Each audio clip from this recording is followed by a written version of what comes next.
వధువులో కుమరించబడతా ఉన్నది. ఎందుకు కుమరించబడతా ఉన్నది? 1000 ఏళ్ళు పరిపాలన చేయబోయేది మనమే కాబట్టి. ఇవన్నీ అందుకే డినామినేషన్స్కి తెలియదు.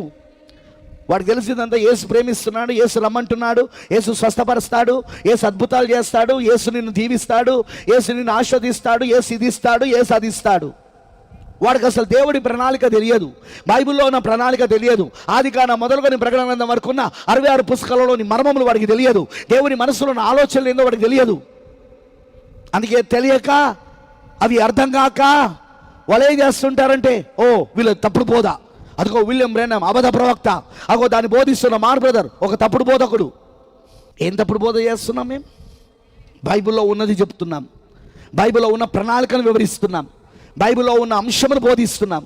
బైబిల్ని దాటి మేము వెళ్తలేం. మేము ఇంకా వేరే ఏం చెప్పడం లేదు. మేము చూసినావా, వాళ్ళు ఏంటిది అంటే ప్రజలను భయపెట్టి కట్టేస్తారనమాట.